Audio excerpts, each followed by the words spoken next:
Muy bien, hermanos, pues vamos ahora a tener la lectura de la palabra del Señor. Vamos a leer el Salmo 81. Salmo 81.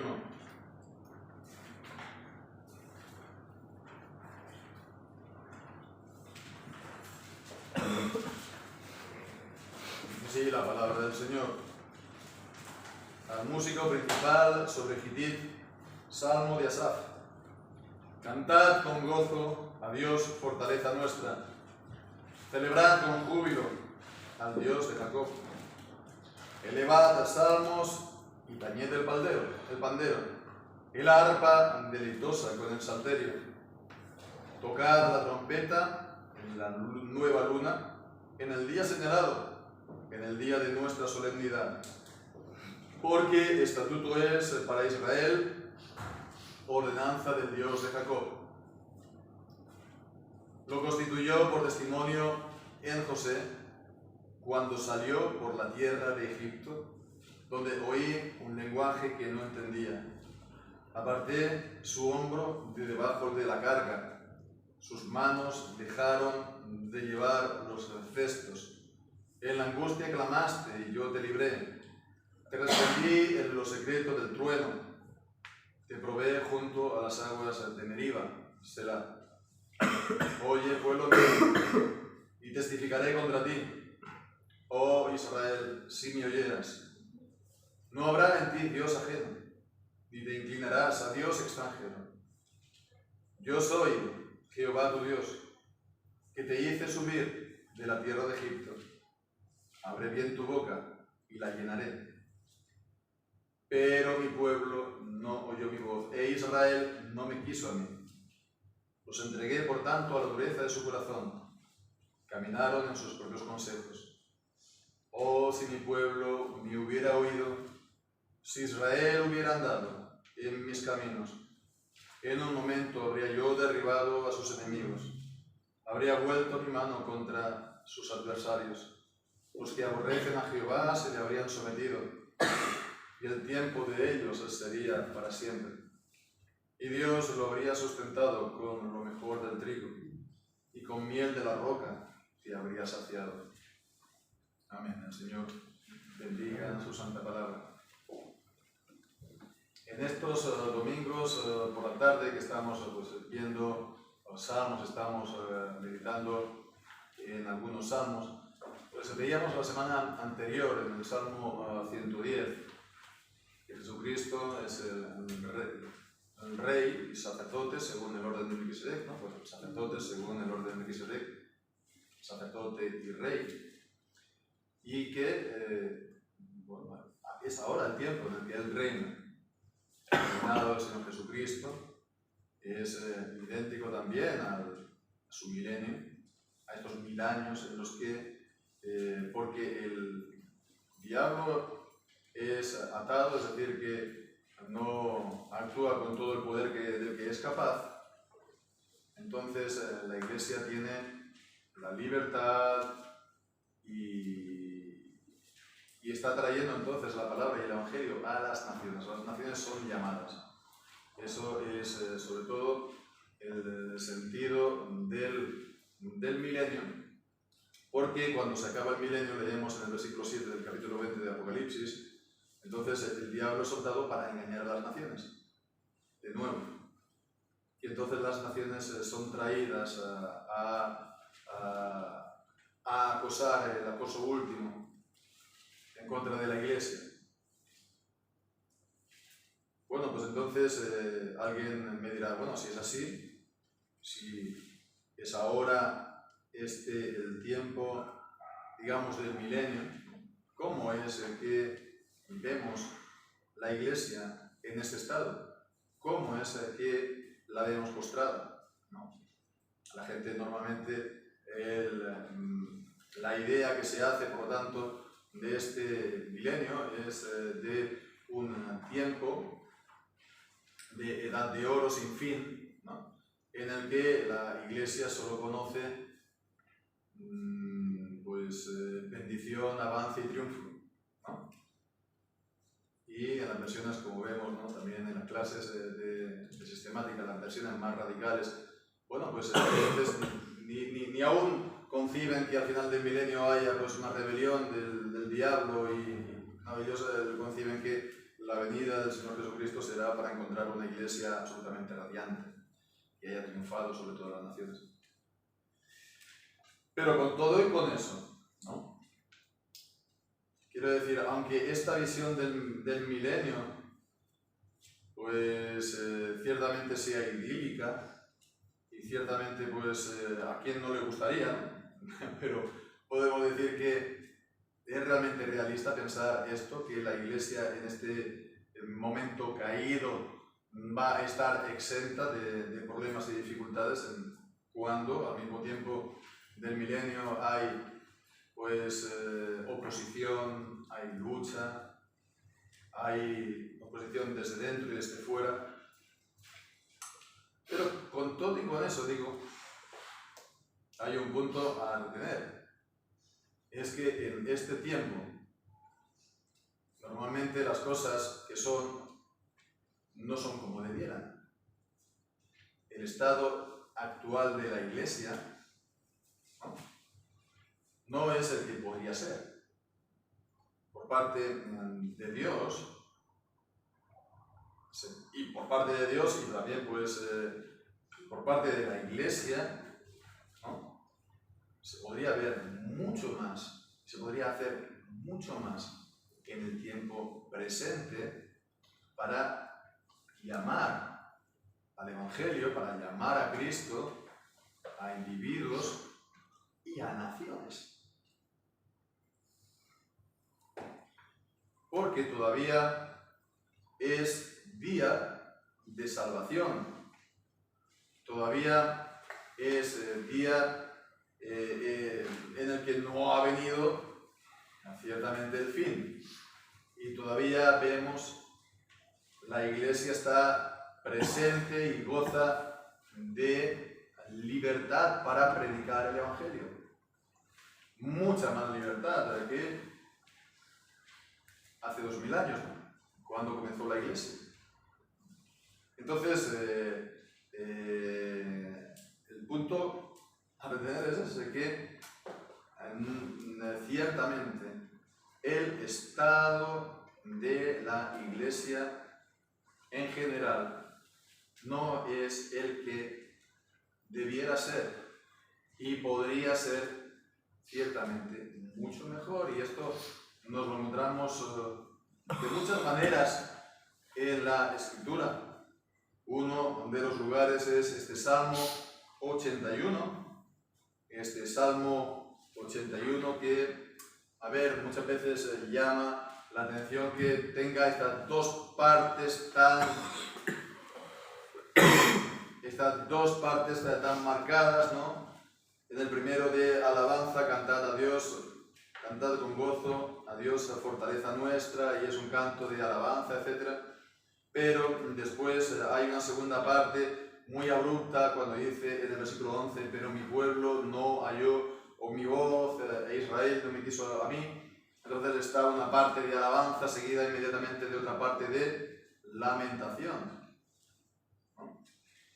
Y pues es una diferencia tan grande que a muchos pues se les funde un poco los plomos y no saben cómo se puede esto unir. Entonces dan explicaciones raras, ¿no? Racionalistas, como debíamos esta mañana, ¿no? Pero no es algo extraño, ni es algo pues poco corriente en los salmos. Este Salmo 81 es muy parecido, tanto también en la temática, con el Salmo 95. También tiene dos partes muy claras. También la primera parte es de alabanza, y por otra parte vemos al final que está hablando también del endurecimiento del pueblo y del castigo de Dios. Por lo tanto, es algo muy, muy parecido. Y que haya este tipo de cambios de dos partes muy marcadas en los salmos no es algo inusual. En el Salmo 6 es un salmo de lamentación por la enfermedad, ¿no?, no es tanto ya colectiva, comunitaria, sino individual del creyente, y abruptamente se pasa a la alabanza al final del Salmo, como también en el Salmo 28. Entonces es algo que es habitual en los salmos, que están muchas veces salmos de lamentación al inicio y el final es de alabanza al Señor. ¿Por qué? Porque se anticipa por la fe que el Señor va a librar y el Señor va a restaurar. Es algo parecido, ¿no? Pero no exactamente el mismo orden, ¿no? Aquí se comienza por la alabanza, con gozo, conforme a la palabra de Dios, y de ahí se pasa entonces a la lamentación. Vemos que dice primeramente: cantad con gozo a Dios, fortaleza nuestra, celebrad con júbilo al Dios de Jacob. Entonces está, como tantos otros salmos, llamando a la adoración en una fiesta solemne.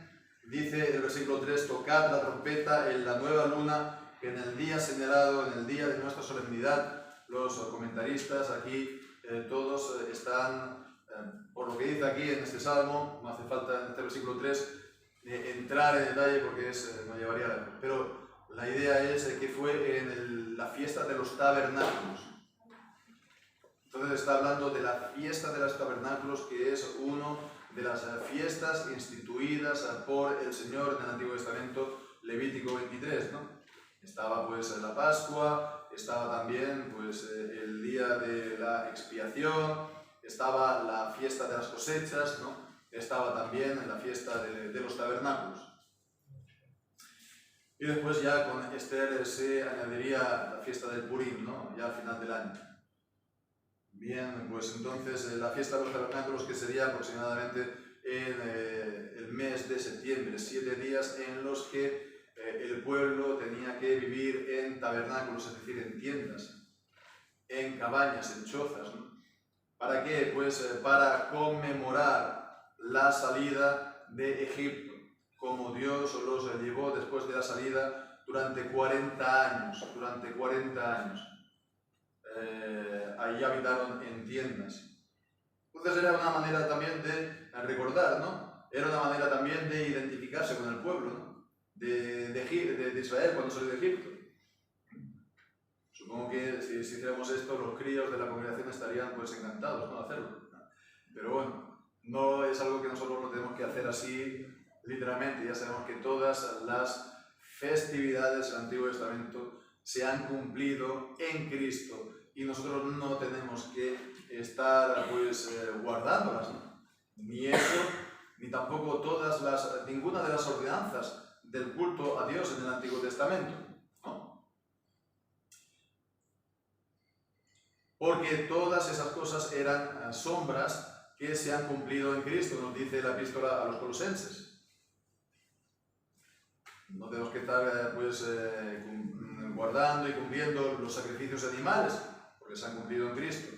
Y tampoco las ordenanzas del culto en el templo, porque Cristo es el verdadero templo y ya no tienen objeto, ¿no? Y es por eso que cuando leemos aquí en el versículo 2 y 3 acerca de elevad salmos, tañed pandero, arpa deleitosa con el salterio, tocad la trompeta de la luna nueva.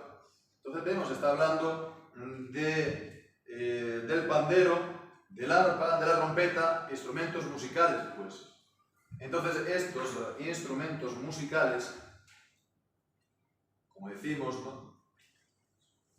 no hemos nosotros de estar cumpliéndolos, ¿no? Porque forman parte del culto del Antiguo Testamento, que ha sido cumplido en Cristo. Eran, pues, Dios los ordenó por medio de David, proféticamente, pero para el culto en el templo. En las sinagogas no. En las sinagogas después el pueblo se reunía y no había instrumentos musicales hasta el día de hoy, porque Dios no lo había instituido, sí, para el templo exclusivamente. Y es por eso pues que no es apropiado, no es correcto que sobre la base de los salmos que nos dicen de pues agarrar el pandero, el salterio, y el arpa, la flauta y la trompeta y todos los demás instrumentos, nosotros lo queramos aplicar literalmente. Bueno, no literalmente, porque no sé, los instrumentos que se tocan en las iglesias no son esos instrumentos. Son instrumentos musicales, pero son otros instrumentos que nosotros hemos añadido, que se han inventado. El órgano, el bajo eléctrico, la batería, el timbal, y etcétera, etcétera, etcétera, ¿no? Entonces, en todo caso, son instrumentos que tampoco Dios los ha instituido en concreto estos y no otros. Bien, pues entonces vemos que esto nos ya está guiando a cómo nosotros podemos apropiarnos y vivir esto, ¿no? Porque dice en el versículo 4, estatuto es para Israel, ordenanza del Dios de Jacob, ¿no? Entonces es por medio de los estatutos y de las ordenanzas de Dios. En el Antiguo Testamento Israel no daba el culto a Dios, o no tenía que hacerlo, ¿no? Por lo menos, conforme a él le pareciera bien, sino como Dios lo había ordenado en su palabra. Por eso son ordenanzas. Bien, pues entonces hemos de ver aquellas cosas que son ordenadas en la palabra de Dios, aunque sean en el Antiguo Testamento, pero que tienen una validez perpetua para nosotros. ¿Verdad? Las cosas que son cumplidas en Cristo no las tenemos que poner, no las tenemos que guardar o no las tenemos que llevar a la práctica, pero aquellas que a lo mejor están puestas en el Antiguo Testamento y que son perpetuas, las tenemos que llevar a la práctica. ¿Y cómo sabemos si son perpetuas o no? Pues porque están reafirmadas en el Nuevo Testamento. Entonces, en el Nuevo Testamento, por ejemplo, está confirmado el uso de instrumentos musicales. Ha sido ordenado en algún lugar por los apóstoles, por Jesucristo mismo. No. No. Por lo tanto, no lo tenemos que hacer. Porque no ha sido ordenado, no es una ordenanza de Cristo. Y alguien dirá, no, pero es que en el Apocalipsis sí que lo vemos, que en el cielo están pues con instrumentos musicales. Bueno, pues eso, para empezar, no quita que Cristo o los apóstoles no los ha ordenado para la tierra. Primero. Segundo, el Apocalipsis es simbólico.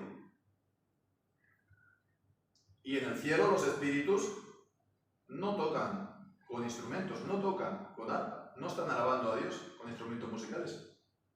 Es algo, por lo tanto, simbólico. Los espíritus están tocando con instrumentos musicales en el cielo, no, es algo simbólico, es una visión, es un símbolo. ¿De qué? Es un símbolo de una alabanza gozosa, exuberante y plena. Y es eso lo que tenemos que hacer nosotros. Alabar así al Señor, aunque no haya aquí una orquesta sinfónica, ¿no?, detrás, pero que nuestro corazón por alabar al Señor esté, bueno, como si estuviera aquí la Filarmónica de Berlín, ¿no? Esté gozosa y esté exultando por alabar a Dios. Y si eso no nos brota del corazón, ya puede venir aquí pues todos los instrumentos musicales que quieras, que eso no lo va a producir. Eso es algo que produce Dios por medio del Espíritu Santo en los corazones de la gente. Es por eso que es tan importante, por lo tanto, ceñirse a lo que Dios nos ordena en su palabra. Porque humanamente hablando es fácil despertar emociones, ¿no? A la hora de predicar y a la hora también del culto, y con una música, si tú tocas una determinada música a un determinado volumen y con una determinada manera, eso va a despertar emociones. La música despierta siempre emociones, ya sea la música de heavy metal despierta emociones o la música lenta, ¿no? Romántica despierta emociones, de una manera u otra, pero despierta emociones, ¿no? Bien, pues entonces las emociones que tienen que, con las que tenemos que adorar a Dios, al ser unas emociones genuinas y sinceras que brotan del corazón, no que sea manufacturado no por el hombre. Y es algo importante porque muchas veces no se entiende bien por qué en nuestra iglesia, en nuestra congregación, pues no se canta otras canciones o no se, sobre todo no hay música instrumental, ¿no? Bueno, creo que es mucho mejor no hacerlo por cuestión de los pobres vecinos, ¿no? Si ponemos aquí una batería, un bajo eléctrico y unos cuantos altavoces, seguramente tendríamos algún problema, ¿no? Pero da igual, la cuestión es que si lo hiciéramos en medio del campo sería igual. La cuestión es que Dios no lo ha ordenado, y si no lo ha ordenado es por una razón, ¿no? Importante. Y Dios quiere que sea el culto que le demos en espíritu y en verdad. Un culto en espíritu, genuino, verdadero, y que no sea pues una manipulación de hombres. De verdad, hermanos, aquí el mundo, ¿no? Se ha hartado de manipular. Tenemos aquí las películas, tenemos aquí Hollywood, ¿no? ¿Qué es eso? Las películas normalmente es manipulación de sentimientos, ¿no? Y es de esa manera como mejor se meten las ideas en la cabeza de la gente. Pero contando historias, una película es contar una historia, que no son reales, ¿no?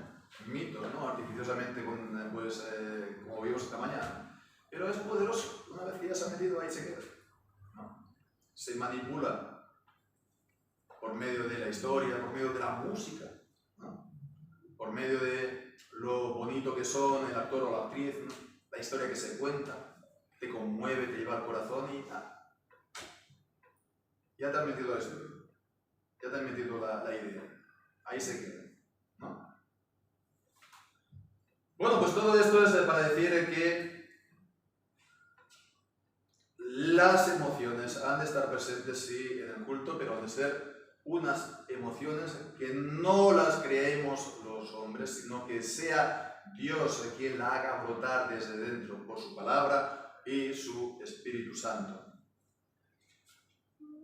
Y en cuanto a el canto de salmos, pues es porque Dios lo confirma, es algo perpetuo. Lo confirma ¿dónde? En el Nuevo Testamento.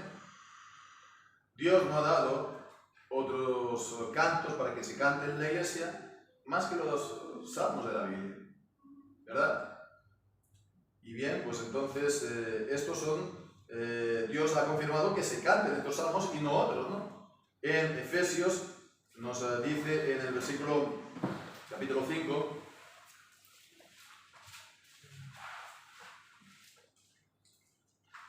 y el versículo 18 y 19, no os embriaguéis con vino, en lo cual hay disolución, sino sed llenos del Espíritu, hablando entre vosotros con salmos e himnos y cánticos espirituales, cantando y alabando al Señor en vuestros corazones, dando gracias siempre por todo a Dios y Padre en el nombre de nuestro Señor Jesucristo. Y también en Colosenses capítulo 3, cuando dice en el versículo 16, la palabra de Cristo habita en vosotros abundantemente en toda sabiduría, enseñando y exhortándoos los unos a los otros con salmos e himnos y cánticos espirituales, cantando con gracia en vuestros corazones al Señor. Entonces vemos los salmos y los himnos y los cánticos espirituales, que ya sabemos, tanto la palabra salmos, himnos y cánticos, la encontramos siempre en los títulos, en los encabezamientos de los salmos, que también son palabra de Dios. Es decir, que los salmos, los himnos, los cánticos espirituales, ¿no? sino está hablando de los mismos cantos dados por el Señor, espirituales porque son inspirados por el Señor. Entonces vemos que esto es una cosa importante, ¿no? Porque es una ordenanza de Dios el canto de los salmos, perpetua. A diferencia, por ejemplo, de la música instrumental del Antiguo Testamento, que no lo es, ¿no? O el sacrificio de animales, o el incienso en el templo, o tantas y tantas otras cosas, ¿no? Dios ha querido entonces que se dé el culto a Él de una manera determinada. Y dice pues que esto lo constituyó por testimonio en José cuando salió por la tierra de Egipto. Lo puso también como testimonio. Entonces vemos estatuto, ordenanza, testimonio. 3 palabras también, ¿no? Que está hablando de qué? De los mandamientos de Dios. 3 palabras distintas como salmos, himnos y cánticos espirituales. 3 palabras distintas para hablar de los mismos tipos de cánticos, ¿no? Lo constituyó por testimonio en José. En José, está hablando aquí de José para hablar de todo el conjunto del pueblo de Israel cuando salió de la tierra de Egipto, donde oí un lenguaje que no entendía.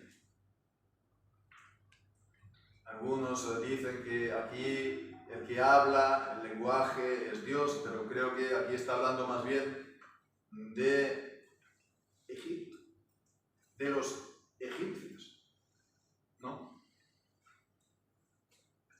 Y que entonces está hablando de que estaban en una tierra extranjera. En 1 Corintios capítulo 14 también habla de esto, de hablar en lenguas extrañas, en un lenguaje extranjero. Y ciertamente, pues entonces era para decir que Dios los rescató de en medio de un pueblo extraño, extranjero. Versículo 6, aparté su hombro debajo de la carga, porque eran siervos, porque estaban pues llevando cargas pesadas, ¿no? Se había agravado su servidumbre. Y Dios los rescató con su poder. Apartó de su hombro debajo de la carga y también apartó sus manos de llevar cesta. Y ellos en su angustia clamaron, como vemos en los capítulos iniciales del Éxodo, y Él lo libró. Envió a su siervo Moisés, y Dios hizo grandes portentos y maravillas por su mano, y Él los sacó de Egipto. Y bueno, vemos, se dice que le respondió en lo secreto del trueno. Hablábamos esta mañana, ¿no? De la Shekinah y también pues, el viernes en la reunión de oración, ¿no? Todos pasaron bajo la nube y a través del mar, ¿no? Bajo la nube. Bien, pues cuando estaba hablando aquí de los secretos del trueno, pues seguramente está haciendo alusión a la nube con la que guiaba, ¿no?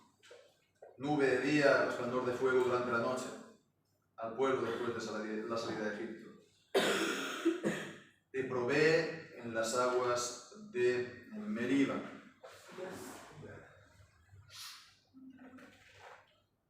En las aguas de Meriba, en las que le fue mal a Moisés por causa del pueblo. Ya sabemos la historia. En todo caso vemos, ¿no? Está hablando, por lo tanto, de la adoración y lo está ligando aquí con la redención de la salida de Egipto, y esto es también para nosotros porque la salida de Egipto es algo típico para nosotros, está hablando también de nuestra redención en Cristo, porque Cristo nos libera de la esclavitud espiritual. Estábamos en el mundo y estábamos siendo tiranizados por un señor cruel. El faraón, pues no era un faraón humano, era el diablo que nos había sometido, y él cumplía ciertamente su voluntad a través de nosotros, a través de nuestros deseos y pasiones y nuestras concupiscencias. El Señor hizo pues esta poderosa obra de salvación por medio de nuestro Señor Jesucristo, y el Señor hizo que llegase a nosotros la predicación del Evangelio. Y bien, pues entonces el Señor se procuró de esta manera de un pueblo a través de las épocas en todas las naciones, de manera que nos ha llegado a nosotros. Ha sido una cadena ininterrumpida hasta llegar a nosotros en el día de hoy. Fijémonos qué maravilla, ¿no? Cómo el Señor pues, ha ido guiándolo todo hasta llevar a nosotros hoy, 2000 años después. Y el Señor lo tenía todo previsto, y el Señor tenía, tenía previsto también, y entrábamos nosotros también en sus planes, para rescatarnos, para ser nosotros un pueblo propio. Y ahora viene pues entonces la parte, el gran cambio, ¿no? Oh Israel, si me oyeras, no habrá en ti Dios ajeno, ni te inclinarás a Dios extranjero. Yo soy Jehová tu Dios, que te hice subir de la tierra de Egipto. Esta palabra del versículo 10 es prácticamente idéntica del prefacio del Decálogo, ¿verdad? Yo soy Jehová tu Dios, que te saqué de la tierra de Egipto. No habrá en ti Dios ajeno, que es el primer mandamiento, ni te inclinarás a Dios extranjero. Como también dice, no te harás imagen ni semejanza, ni ninguna semejanza de lo que hay arriba en los cielos, en la tierra, debajo de la tierra, para adorarlas. La idolatría, el culto a dioses falsos, el culto falso a Dios verdadero. Cultos que el hombre se ha inventado de su propio corazón, que no ha salido de la boca de Dios, que Dios no lo ha ordenado. Y eso se convierte, nos guste o no la palabra, en idolatría, porque son cosas que Dios no ha instaurado y lo hace el hombre por su propia voluntad. Es entonces un culto voluntario, como dice Colosenses 2. Y estos cultos voluntarios, estas cosas que Dios no ha ordenado, pues es también como, adorar a dioses falsos. Bueno, el adorar a Dios falso tiene una mayor gravedad, es cierto, pero fijémonos a que José, las tribus del norte, las 10 tribus de Israel, ellos daban culto al Dios verdadero, a Jehová, al Señor. Pero lo hacían pues con un culto que ellos se habían inventado, ¿no? Por las circunstancias políticas, ¿no? Según la sabiduría humana era justificado, porque así pues el pueblo no se juntaba con Judá y se consolidaba, digamos así, la ruptura, etcétera, etcétera. Sí, es lo que se tenía que hacer humanamente hablando, pero no porque Dios no lo había ordenado. Y eso fue la causa de la ruina del pueblo de Israel, de las 10 tribus del norte. En las tribus del sur, en Judá y en Jerusalén, vemos que de tanto en cuando, bastantes veces, hay reyes que hicieron lo bueno, buenos reyes. Se les dice que él hizo lo justo y lo recto a los ojos del Señor. Pero de los reyes del norte, ni un solo rey hizo lo bueno y lo recto. ¿Por qué? Porque se le imputó el pecado original de Jeroboam. Porque todos participaron del mismo pecado, del mismo culto, no lo quitaron como era su deber. ¿Qué es lo que ocurrió? Que el pueblo fue llevado al cautiverio. El tiempo de la paciencia de Dios se cumplió y fueron dispersados para nunca más reunirse. Mal que le pese a Joseph Smith y a los mormones, una de esas 10 tribus no cogieron la barca a remos y se plantaron en América. No fue así. Fueron dispersados y ya nunca más se supo de ellos. Fijémonos que es también de lo que está hablando aquí. Yo soy Jehová tu Dios, que te hice subir de la tierra de Egipto, versículo 10. Abre bien tu boca y la llenaré. Como los pájaros que están en el nido, ¿verdad? Que viene la mamá con la comidita y se lo pone, ¿no?, dentro del pico. Puede ser aquí una imagen, ¿no?, para expresar lo que aquí está diciendo. Abre bien tu boca y te llenaré de toda cosa buena, tanto temporal como espiritual. Los creyentes, la congregación, la iglesia en general. Vas a gustar mi bien, vas a probar mi bendición. El Señor entonces ha ligado la bendición a la obediencia a su palabra, como vemos en Levítico 26 y en Deuteronomio 28. Pero mi pueblo no oyó mi voz, e Israel no me quiso. Lo entregué, por tanto, a la dureza de su corazón. Ya estuvimos viendo en Isaías 6, ¿no?, acerca de esta doctrina del endurecimiento del corazón. No creo que sea necesario pues, volver a ello. Aunque bueno, la dureza del corazón también lo encontramos en el Salmo 95. La dureza de corazón de ser insensible a la palabra de Dios, a los mandamientos y a los requerimientos de Dios en su palabra. No quisieron inclinar su oído, ni que quisieron comprender lo que Dios les decía. Y entonces, bueno, pues, resultado, caminaron en sus propios consejos. No quisieron ser enseñados, por lo tanto, andaron, pues, como a ellos les pareció bien. Pero, oh, si mi pueblo me hubiera huido, si Israel hubiera andado en mis caminos, si hubieran entonces sido enseñados, si se hubieran ajustado a la enseñanza de Dios en su palabra, en un momento habría yo derribado a sus enemigos, habría vuelto mi mano contra sus adversarios. Como en Deuteronomio, ¿verdad?, el pasaje de las bendiciones y de las maldiciones. Cuando leemos Deuteronomio 28, versículo 7, Jehová derrotará a tus enemigos que se levantaren contra ti. Por un camino saldrán contra ti y por 7 caminos huirán de delante de ti.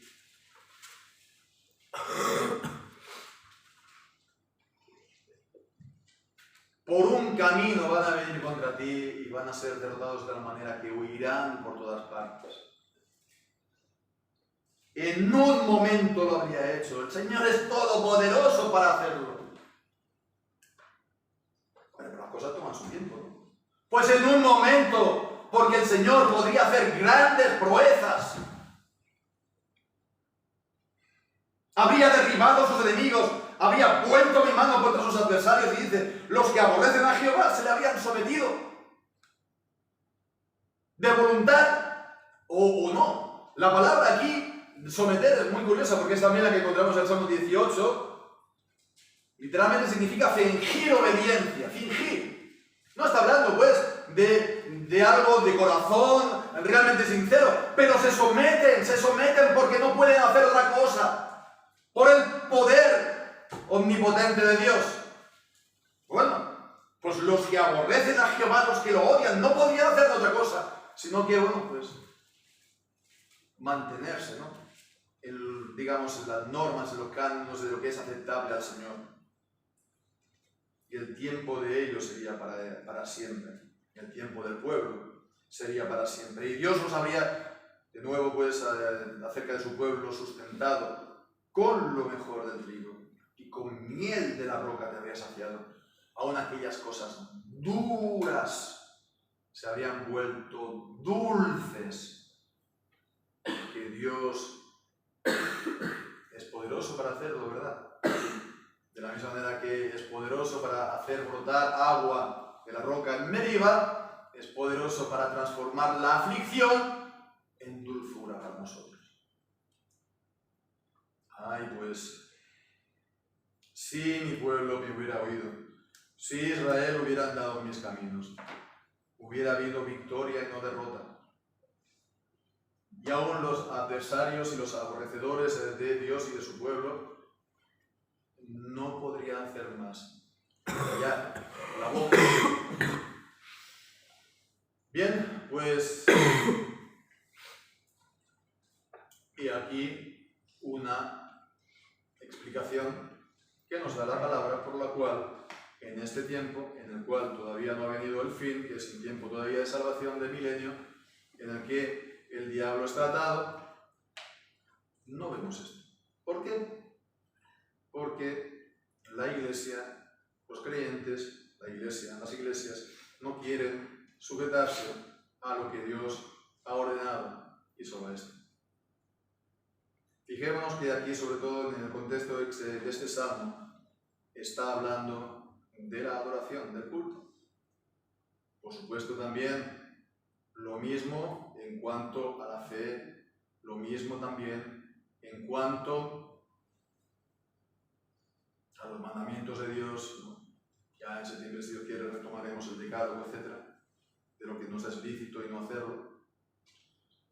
Pero para que veamos en que el culto a Dios no es algo, como se suele decir, algo sin importancia, ¿no? Tiene también una enorme importancia. Hay, pues, un dicho que dice que según cómo se ore, es decir, según cómo se dé culto a Dios, así vamos a creer, ¿no? Entonces es algo muy importante porque el culto a Dios nos marca profundísimamente, mucho más de lo que nosotros no se lo podemos imaginar. Entonces nuestro culto ha de estar regulado y ajustado por las Escrituras. Y si la Iglesia en su conjunto, en general, el mundo evangélico también, por supuesto, sobre todo fundamentalmente, se ajustara a la palabra de Dios, a las ordenanzas de Dios, a lo que Dios nos ha dejado para nosotros en este tiempo, ciertamente las cosas serían muy distintas para el pueblo de Dios. Y he aquí un motivo de división que la gente no se da cuenta. Un motivo de división en el pueblo de Dios por el cual el pueblo de Dios es todavía más y más debilitado. Es algo importante. Y si el pueblo de Dios se volviera en arrepentimiento al Señor y dejara todas estas cosas, estaría en el camino de nuevo de la victoria. Y podríamos ver que en un momento el Señor Todopoderoso pues domina a sus enemigos. Entonces, hermanos, sigamos dando culto al Señor, no de esta manera que vemos aquí, que dicen, no de la manera que dicen, que se le habrían sometido, ¿no? Un poco como una carga pesada el hacerlo, porque no hay los instrumentos que me gustan, los cánticos que me emocionan, solo se cantan salmos y no hay música de fondo. Hermanos, es lo mejor que hay porque es lo que Dios nos ha ordenado. Es que no tiene que ser pues realmente el Salmo de Ginebra. Es cierto, pero es que no hay otro. No hay otro salterio. No hay otra colección de Salmos, 150 salmos que se canten íntegramente. Con lo cual, mientras tanto, que no haya otro, cantamos estos. Y no están mal, por supuesto. ¿Por qué? Pues porque no nos mueven las emociones por su música. No significa que no sean bellas, pero no son algo que nos mueven las emociones de manera humana, humanamente hablando. Si ponemos ahora que cantar un salmo con la música del Stand By Me, por ejemplo, sería distinto, ¿no? Por ejemplo.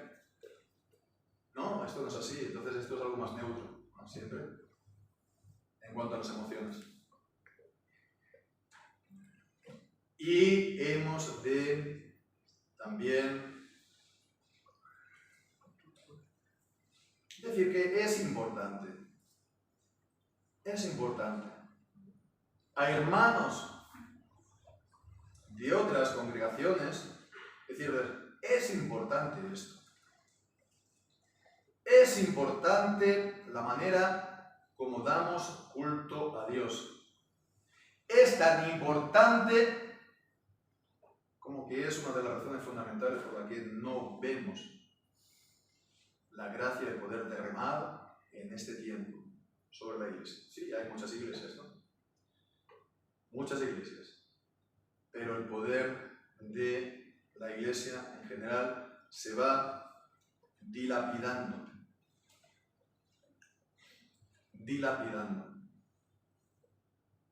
La única opción que hay es el arrepentimiento y el ajustarse estrictamente a lo que Dios ha ordenado. Pues quiera Dios que así sea, hermanos, que lo veamos y que también pues damos gracias al Señor que nos ha dado entonces esta luz por medio de su palabra, por medio de su Espíritu Santo, y que lo podamos seguir guardando fielmente, celosamente, nosotros y todo lo nuestro, ¿verdad?, por nuestras generaciones. Que así sea.